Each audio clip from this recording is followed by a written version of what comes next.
नमस्कार, सुप्रभात। 13 सितंबर 2024 का दिन आपके लिए मंगलमय हो। ये दिन आपके लिए शुभ हो, ऐसी मेरी कामना है। 13 सितंबर 2024 को शुभ मुहूर्त कब कब है, निकृष्ट काल कब कब है, राहु काल का क्या समय है, दिशाशूल किस दिशा में है और इसका क्या निवारण है, ये सारी बातें इस वीडियो के माध्यम से आप तक पहुंचा रहा हूं। वीडियो में शुरू से आखिरी तक बने रहिए। हो सकता है ये वीडियो आपके लिए फायदेमंद साबित हो और आपके आज के दिन को मंगलमय बना दें।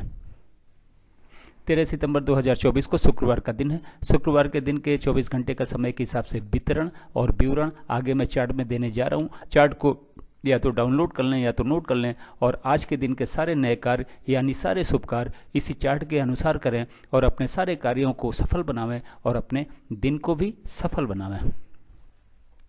मीराचार्य ने काल को 5 भागों में बांटा हुआ है। महेंद्र काल, अमृत काल, बक्र काल, शून्य काल और राहु काल। सबसे अच्छा काल महेंद्र काल है, फिर अमृत काल है, फिर बक्र काल है। शून्य काल और राहु काल निकृष्ट काल है। इन दोनों समय काल में हमें कोई भी नया कार्य या शुभ कार्य शुरू नहीं करना चाहिए। अगर हम इन दोनों समय काल में कोई शुभ कार्य या नया कार्य शुरू करते हैं तो उसके सफल होने के चांसेस शून्य हैं।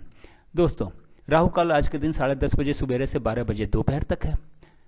राहु काल फ्लोटिंग काल है। ये महेंद्र काल में भी पड़ सकता है, अमृत काल में भी पड़ सकता है, बक्र काल में भी पड़ सकता है और शून्य काल में भी पड़ सकता है। राहु काल यदि महेंद्र काल, अमृत काल और बक्र काल में पड़ता है तो इस समय हमें कोई भी कार्य, इस समय अवधि में हमें कोई भी कार्य शुरू नहीं करना है। अगर हमने इसके पहले कोई कार्य शुरू कर दिया है तो कोई प्रॉब्लम नहीं है। शून्य काल सवेरे 6 बजे से लेकर 6:48 तक है। फिर शाम को 5:12 से शुरू होकर शाम को 6 बजे तक है। फिर शाम को 7:36 से शुरू होकर 8:24 तक है। फिर रात 12 बजे के बाद में 3:36 से शुरू होकर 4:24 सवेरे तक है। बक्र काल कहा तो यह जाता कि बक्र काल में अगर आपने कोई कार्य शुरू किया है तो वो समाप्त हो, पूर्ण हो जाता है, लेकिन बहुत ही ज़्यादा दिक्कतों और परेशानियों के बाद में। कोशिश करें कि बक्र काल में भी कार्य न शुरू करना पड़े तो बेहतर है। अगर किसी वजह से शुरू करना भी पड़ता है तो युवा और प्रौढ़ के समय को चुनें तो हो सकता है कि कुछ दिक्कतें कम हो जाएं।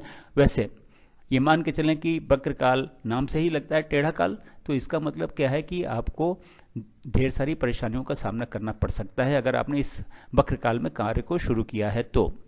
बक्र काल दोपहर 1:12 से शुरू होकर 4:24 तक है। फिर शाम को 6 बजे से शुरू होकर 7:36 शाम तक है। फिर 10:48 रात से शुरू होकर रात 12 बजे के बाद में 1:12 तक है। अमृत काल सुबह 6:48 से शुरू होकर 1:12 दोपहर तक है।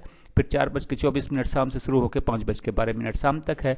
फिर 8:24 से शुरू होकर रात 10:48 तक है। फिर 12 बजे रात के बाद में 4:24 से शुरू होकर सुबह 6 बजे तक है। महेंद्र काल सबसे अच्छा काल, उसमें भी सबसे अच्छा समय युवा और प्रौढ़ का। अमृत काल उसके बाद का सबसे अच्छा काल, उसमें भी सबसे अच्छा समय युवा और प्रौढ़ का। महेंद्र काल 1:12 रात 12 बजे के बाद 1:12 से शुरू होकर 3:36 सुबह तक है। दोस्तों, अब वैसे तो महेंद्र काल, अमृत काल में आप कोई भी कार्य कभी भी शुरू कर सकते हैं, लेकिन बेहतर रिजल्ट पाने के लिए, कार्य को शीघ्र संपन्न करने के लिए युवा और प्रौढ़ के समय को चुनेंगे तो बेहतर रिजल्ट आएंगे। अब दोस्तों, मैं ये आपको बताने जा रहा हूँ कि इस चार्ट का उपयोग कहाँ और कैसे करेंगे आप।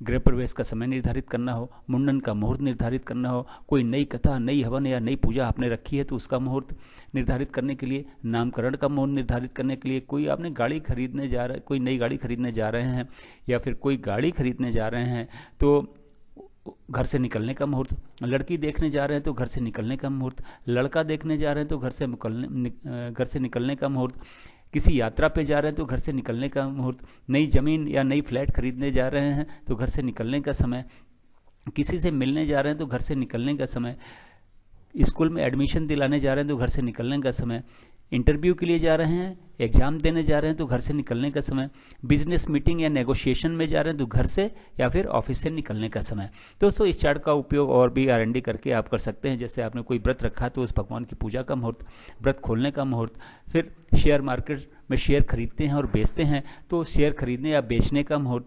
तो अगर ये आपको शूट करता है, शेयर खरीदने और बेचने का मुहूर्त आपको अगर इस चार्ट के अनुसार शूट करता है तो आगे जारी रखें। दोस्तों, इसकी और भी R&D करके आप इस चार्ट का उपयोग अपने टेलर कट के हिसाब से कर सकते हैं। अब बात करते हैं दिशाशूल की। शुक्रवार का दिन है। पूर्व और पूर्व पश्चिम और दक्षिण पश्चिम की दिशा में दिशाशूल है। घर से जौ या जौ से बनी हुई चीज़ें खा के निकलें, लेकिन दिन होता 24 घंटे का, सवेरे 6 बजे से लेकर अगले दिन 6 बजे तक। इस 24 घंटे के बीच में आप जाके वापस आ जाते हैं तो दिशाशूल का कोई दोष नहीं है, लेकिन अगर किसी वजह से आपको रुकना पड़ता है तो पीछे दिए गए चार्ट के अनुसार ही घर से निकलें और जौ या जौ से बनी हुई चीज़ें खा के निकलें, तो आप दिशाशूल का दोष भी समाप्त कर देंगे और अपनी यात्रा को भी सफल बना देंगे। वीडियो देखने के लिए बहुत बहुत धन्यवाद आपका। अगर चैनल पर नए हों तो सब्सक्राइब करें, सब्सक्राइब किया हुआ है तो बेल आइकन को ऑन कर दें ताकि अगला वीडियो जब मैं डालूं, दोस्तों वीडियो मैं डेली डालता हूं, तो अगला वीडियो जब मैं डालूं तो नोटिफिकेशन आपको मिल जाए और वीडियो देख के आप अपने दिन को और अपने आज के सारे नए कार्यों और शुभ कार्यों को सफल बना सकें। मुझे ज्वाइन करने के लिए, मेरे चैनल को ज्वाइन करने के लिए आपका बहुत बहुत धन्यवाद। Thank you very much.